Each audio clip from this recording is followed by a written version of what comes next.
Good morning students. बच्चों, आपको मैंने केमिस्ट्री का एक चैप्टर पढ़ा दिया है, फर्स्ट चैप्टर। तो आज मैं आपको केमिस्ट्री का सेकंड चैप्टर पढ़ाने जा रही हूँ, अम्ल, क्षार एवं लवण। अम्ल, क्षार एवं लवण, एसिड, बेस एंड सॉल्ट्स। ठीक है बच्चों आपको मैं देख रही हूँ कि आप वीडियो पूरी नहीं देख रहे हो। ठीक है, तो सबसे पहले तो आप वीडियो को पूरी देखिए, क्योंकि वीडियो ज्यादा लंबी नहीं बन रही है। आप वीडियो को बहुत ही कम देख रहे हैं, तो अगर आप वीडियो को पूरी देखेंगे तो आपको ही फायदा होगा। ठीक है बच्चों, तो आगे मैं आपको पढ़ाने जा रही हूँ। तो अम्ल क्या होता है, इसको इंग्लिश में बोलते हैं एसिड। तो आप घर में आप कई प्रकार के भोज्य पदार्थ खाते हैं, ठीक है, कई प्रकार के फूड्स लेते हैं, तो उनका स्वाद कैसा होता है, कुछ आपको खट्टा लगता है, कुछ कड़वा लगता है। तो कड़वा और खट्टा आपको किस कारण महसूस होता है? कड़वा और खट्टा आपको अम्ल और क्षार के कारण लगता है, ठीक है, एसिड और बेस के कारण लगता है। तो अब हम इसके बारे में पढ़ेंगे, अम्ल और क्षार और लवण के बारे में हम पूरे चैप्टर में डिटेल से पढ़ेंगे। ठीक है बच्चों, तो अम्ल और क्षार क्या होते हैं? अम्ल क्या होते हैं, इसकी कुछ प्रॉपर्टीज होती है, कुछ गुण होते हैं, तो वह मैं आपको बताऊंगी। अम्ल क्या होते हैं? स्वाद में खट्टे होते हैं। तो अगर अम्ल होंगे तो आपको स्वाद में कैसे दिखाई देंगे? खट्टे दिखाई देंगे। ठीक है, खट्टे लगेंगे, स्वाद उसको आप टेस्ट करेंगे तो आपको खट्टे महसूस होंगे अम्ल। ठीक है, और वो कैसा होता है? लिटमस होता है, एक पदार्थ होता है लिटमस। ठीक है, ये आपको लैब में दिखेगा लिटमस, बाद में आपको दिखाऊंगी लैब में लिटमस क्या होता है। तो लिटमस क्या करता है, जो अम्ल होते हैं, एसिड होते हैं, वो नीले लिटमस को क्या करते हैं? ब्लू कर देते हैं, नीला करते हैं। तो जो एसिड होते हैं वो नीले लिटमस पेपर को लाल कर देते हैं। ये बहुत इंपॉर्टेंट है, इसको आप याद रखते हैं। 1 मार्क्स के क्वेश्चन में आता है कि नीले लिटमस नीले लिटमस पेपर को लाल कर देते हैं। दूसरा है जलीय विलयन में, एक्वस सॉल्यूशन में, जलीय विलयन में जो होते हैं अम्ल, जो होते हैं H पॉजिटिव आयंस देते हैं। ठीक है, तो जो अम्ल होते हैं वो जलीय विलयन में क्या देते हैं? H पॉजिटिव देते हैं, और ये धातुओं में संक्षारण कर देते हैं। ठीक है, संसार में करोजन, जंग लग जाता है इनसे, इनके कारण धातुएं जो होती हैं वो नष्ट हो जाती हैं, संचारित कर देती है। ठीक है, और फिर ये जो आपको बता रही हूँ स्ट्रॉन्ग अम्ल, प्रबल अम्ल क्या होते हैं? स्ट्रॉन्ग एसिड क्या होते हैं? H2SO4। H2SO4 क्या होता है बेटा? ये होता है सल्फ्यूरिक एसिड। ठीक है, और HCl, हाइड्रोक्लोरिक एसिड, ये क्या होते हैं? ये दोनों क्या होते हैं? ये स्ट्रॉन्ग एसिड होते हैं, प्रबल अम्ल होते हैं। फिर होते हैं दुर्बल अम्ल। दुर्बल अम्ल माने वीक एसिड। वीक एसिड क्या होते हैं? ये होता है एसिटिक एसिड, जिसको आप सिरका बोलते हो। सिरका तो आप सभी लोग जानते हो, तो सिरका इसको बोलते हैं, एसिटिक एसिड भी बोलते हैं इसको। ठीक है, तो ये होता है दुर्बल अम्ल। अब क्षार क्या होते हैं बच्चों? क्षार जो होते हैं ये स्वाद में कड़वे होते हैं। क्षार अगर मुंह में टेस्ट करेंगे तो वो स्वाद में कैसे लगेंगे? कड़वे लगेंगे। और ये क्या कर देते हैं? लाल लिटमस पेपर को नीला कर देते हैं। जो क्षार होते हैं क्या कर देते हैं? लाल लिटमस पेपर को नीला कर देते हैं। और ये जलीय विलयन में कौन सा आयन छोड़ देते हैं? OH नेगेटिव आयन देते हैं। ठीक है बच्चों, और छूने में ये कैसे लगेंगे? तुम्हें सोपी टच, साबुन जैसा इसका एहसास होगा। इसको अगर तुम छुओगे, क्षार को, बेस को छुओगे, तो तुम्हें कैसा लगेगा? सोपी टच लगेगा, साबुन जैसा लगेगा। ठीक है, और प्रबल क्षार क्या होते हैं? NaOH, sodium hydroxide. NaOH होता है और कैल्शियम हाइड्रोक्साइड होता है। ये जो होता है सोप और डिटर्जेंट और साबुन और अपमार्जक में इसका इस्तेमाल होता है, इंडस्ट्री में। ठीक है, उद्योग में, साबुन और अपमार्जक के उद्योग में, सोप और डिटर्जेंट के उद्योगों में इसका यूज होता है। किसका? सोडियम हाइड्रोक्साइड का और कैल्शियम हाइड्रोक्साइड। ये क्या है? प्रबल क्षार है। और दुर्बल क्षार क्या होते हैं? Ammonium hydroxide. क्या होते हैं दुर्बल क्षार? ये होते हैं अमोनियम हाइड्रोक्साइड। अब अगला हम पढ़ेंगे सूचक। तो ये बच्चों आपने ये सब चीजें पहले से भी आपको इसकी जानकारी रही होगी। तो दूसरा वो पढ़ेंगे सूचक। सूचक क्या होते हैं कि अम्ल का मैंने बताया स्वाद में कैसे होते हैं? खट्टे। क्षार क्या होते हैं? स्वाद में कड़वे होते हैं। तो कई बार क्या होता है, ये इतने खतरनाक होते हैं ये, कि इनको अगर हम चखेंगे तो हमें बहुत सारे, कोई एक्सीडेंट भी हो सकता है, हमें कोई नुकसान भी हो सकता है। तो हम अम्ल और क्षार को हम चख कर इसका पता नहीं लगा सकते कि अम्ल की कौन सी वस्तु अम्ल है, कौन सी वस्तु क्षार है। तो इसको हम कैसे पता लगाएंगे किसी पदार्थ का कि वो अम्ल है, क्षार है? हम इसके लिए होते हैं सूचक, इसको बोलते हैं इंडिकेटर्स। ठीक है, जिससे पता चलता है कि वो एसिड है या बेस है। ठीक है, तो सूचक वे पदार्थ जो विभिन्न प्रकार के पदार्थों में किसके द्वारा? रंग के द्वारा और गंध के द्वारा, स्मेल के द्वारा पता लगाते हैं, इनमें परिवर्तन आ जाता है, इसके द्वारा पता लगाते हैं कि अम्ल है, क्षार है। इनको हम बोलते हैं सूचक। अब सूचक बेटा कई प्रकार के होते हैं, कुछ प्राकृतिक होते हैं, कुछ संश्लेषित होते हैं। ठीक है, और कुछ क्या होते हैं? गंध से हमें पता चलता है, गंध में बदलाव आता है। तो सबसे पहले हम पढ़ेंगे 3 प्रकार के सूचक होते हैं, प्राकृतिक सूचक, संश्लेषित सूचक और गंधी सूचक। प्राकृतिक सूचक नेचुरल इंडिकेटर्स, ठीक है। तो नेचुरल इंडिकेटर्स होते हैं, वो क्या होती है, वो हल्दी होती है, टर्मरिक हल्दी होती है, और एक होता है लिटमस पेपर। हल्दी जो होती है वो क्या होता है, इसका क्षार पे कोई ये एसिड पे इसका कोई प्रभाव नहीं होता है, और ये जो क्षार होती है, क्षार पे क्या होता है, इसका रंग बदल जाता है, इसका रंग लाल हो जाता है।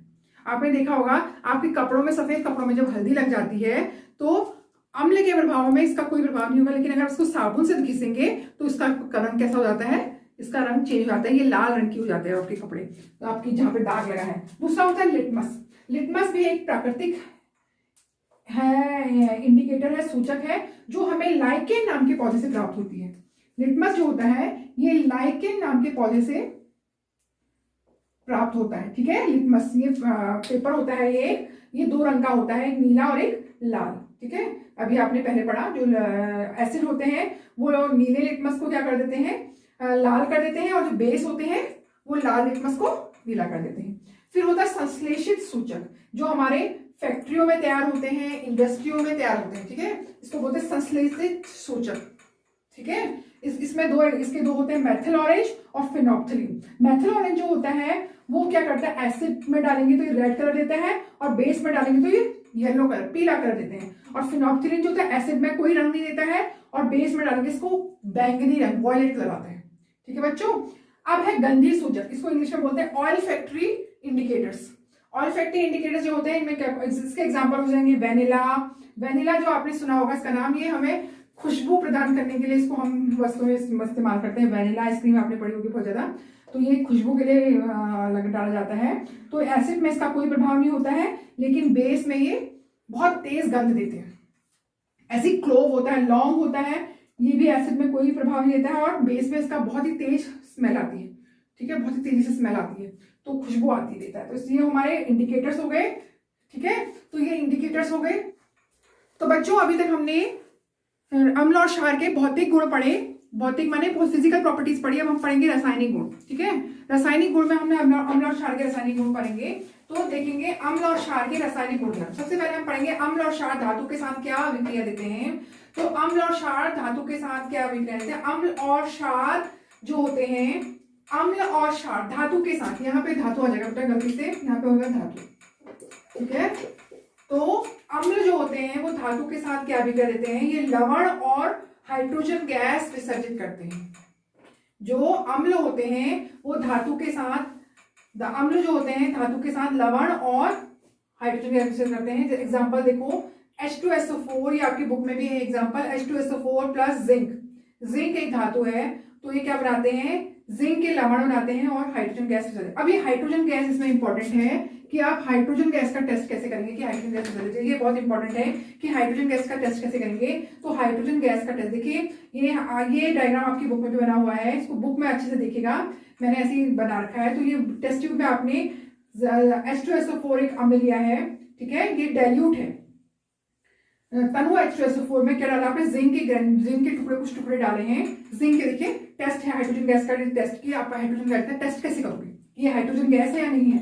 तो हाइड्रोजन को जिंक, एक टेस्ट ट्यूब में आपने जिंक ग्रेन्यूल्स और हाइड्रोजन गैस सल्फ्यूरिक एसिड को डाला है। तो आप इसको क्या करेंगे, फिर एक जो इसके बाद जो अभिक्रिया होगी इसमें आपस में जिंक और इसको आप टेस्ट ट्यूब के द्वारा एक साबुन से भरे, साबुन के झाग से भरे हुए टब में इसको डालेंगे। इस जो गैस इससे विसर्जित हो रही है, तो आपको ये साबुन का पानी है, ठीक है, ये साबुन का पानी है। तो इसमें आपको बबल्स निकलते हुए दिखाई देंगे, हाइड्रोजन गैस जो कि बबल्स बाहर को निकलेंगे, एक साबुन का झाग में जो बबल्स बाहर को निकल रहे हैं। तो इसके पास, जब बबल के पास आप मोमबत्ती को ले जाएंगे, कैंडल को ले जाएंगे, तो पटाखों जैसी आवाज आएगी, ये ब्रस्ट साउंड से फूटेंगे बबल्स। अगर इस बबल्स के सामने, तो साबुन में भी आप देखेंगे गुब्बारे जैसे बबल्स निकलते हैं, तो कैंडल को आप इस बबल के सामने ले जाओगे तो ये ब्रस्ट पॉप साउंड से फूटेंगे, ठीक है, ब्रस्ट साउंड आएगी, पटाखों जैसी आवाज आएगी, जैसे जैसे आप ये कैंडल को उसके पास देंगे। तो इससे पता चलाएगी ये हाइड्रोजन गैस विसर्जित हो रही है। तो ये बहुत इंपॉर्टेंट है, हाइड्रोजन गैस का टेस्ट आप कैसे करेंगे, तो ये एग्जाम में बार बार पूछा जाता है। फिर अगला है धातु। तो इसको अगर हम इसी को धातु को हम क्षार के साथ करेंगे, तो क्षार के साथ ये होता है, क्षार के साथ इसकी अधिक अभिक्रिया नहीं होती है। कुछ ही क्षार के साथ धातु अभिक्रिया करती है, अधिक ज्यादा इसके साथ अभिक्रिया नहीं होती है। और धातु के साथ भी यही, क्षार के साथ भी यही बनाते हैं। क्षार के साथ भी धातु अभिक्रिया करके लवण और हाइड्रोजन गैस विसर्जित करते हैं। क्षार लिख देते हैं NaOH, ठीक है। तो ये क्षार जो है, क्षार के साथ भी धातु जो होगी लवण और ठीक है, लवण और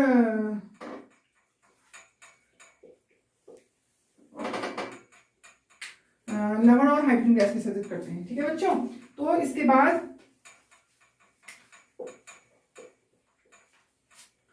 अब हम पढ़ेंगे धातु कार्बोनेट तथा धातु हाइड्रोजन कार्बोनेट के साथ अम्ल की क्या अभिक्रिया होती है। ये क्षार के साथ कोई अभिक्रिया नहीं करते हैं। और ये धातु कार्बोनेट तथा हाइड्रोजन, तो कार्बोनेट्स क्या होते हैं, ये देखिए धातु कार्बोनेट Na2CO3, ये धातु कार्बोनेट है। इसकी अम्ल के साथ क्या अभिक्रिया होगी, लवण बनेंगे, कार्बोनेट कार्बन डाइऑक्साइड गैस विसर्जित होगी और जल बनेगा, ठीक है।